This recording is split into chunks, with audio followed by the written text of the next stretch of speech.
essayons aussi de vous donner envie de découvrir, de faire le tour, bien sûr, des différents halls, des différents stands de cette foire internationale, et puis aussi de nous intéresser à ceux qui viennent dans un esprit plus fédérateur, et c'est le cas donc de Laurent Gallet. Bonjour. Bonjour Daniel. Laurent, vous faites partie de la Fédération européenne des prospecteurs, vous êtes le responsable pour l'Ille-et-Vilaine.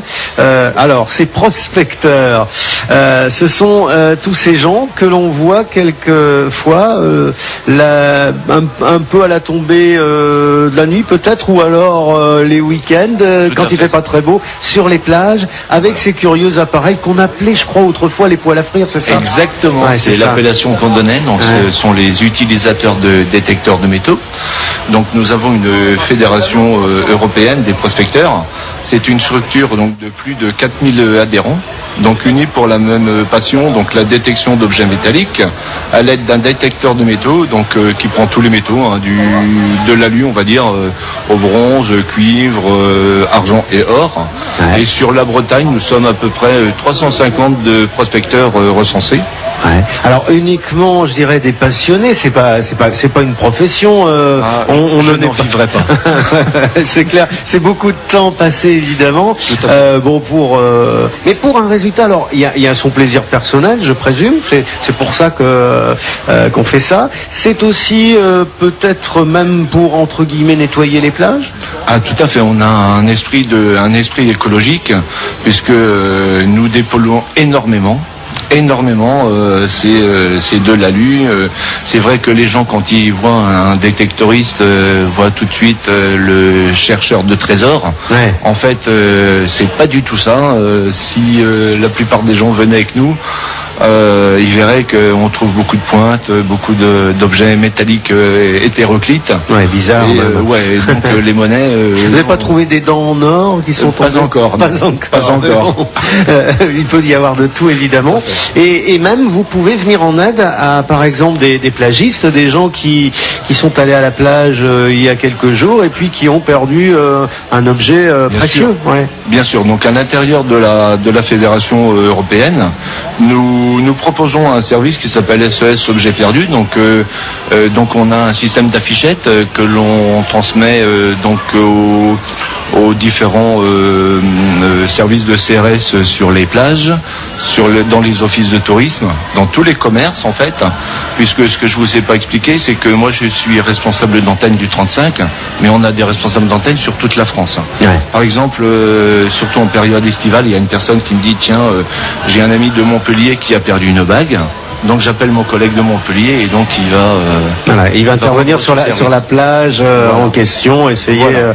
Bon, ça doit être beaucoup de travail si c'est une grande plage de plusieurs kilomètres quand même. La Baule par exemple, ça doit être. Voilà, mais on s'organise à ce moment-là. On est plusieurs prospecteurs et puis, on ratisse en long et en large la plage et puis.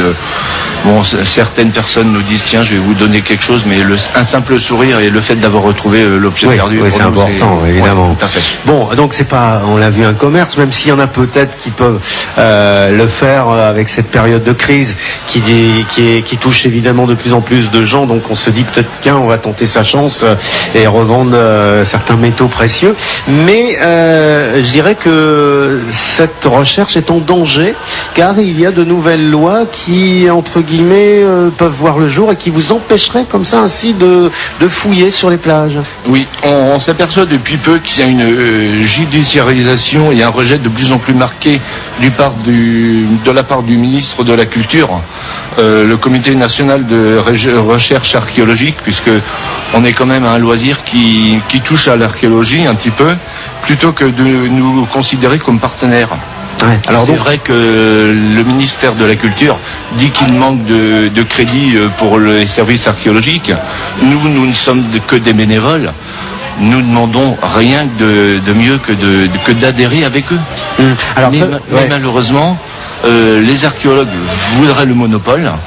Donc si je schématise, ça voudrait dire qu'à moyen terme ou long terme, interdiction d'aller sur les plages par exemple, ou même d'utiliser un détecteur de métaux? Ah, si on se fédère pas plus, c'est sûr qu'on en parle depuis des années et des années, on y va tout droit, oui, tout à fait. Et c'est toute une économie qui s'en pâtirait, puisque il y a quand même pas mal de boutiques dans toute la France. Ouais. Donc oui, je profite pour faire un appel à toutes les personnes qui ont un détecteur de métaux, de faire appel à la Fédération européenne des prospecteurs par le biais de notre site internet, ou alors pour ceux qui n'ont pas internet, puisque c'est encore fréquent, on a une revue fédérale que vous trouverez dans tous les kiosques, tous les bons kiosques, qui s'appelle Le Prospecteur, et donc à l'intérieur vous avez un bulletin d'adhésion, puisque sachez que plus on sera d'adhérents, voilà. C'est la force qui permet de faire bouger les choses. Eh bien, on est effectivement très à l'écoute. On espère que les lois vont aller dans le bon sens. En tout cas, il y a des élections, peut-être que ça pourra faire changer les choses. Votez bien donc. Et puis, on se retrouvera peut-être un de ces jours, Laurent Gallet, avec, j'espère, de bonnes nouvelles. Merci. En tout cas, on peut vous retrouver ici sur le hall 10. Vous êtes au fond du hall avec votre 74. Voilà, 74. Si ceux qui nous écoutent veulent plus de renseignements et veulent adhérer. Merci beaucoup. Bonne journée. Daniel. Au revoir.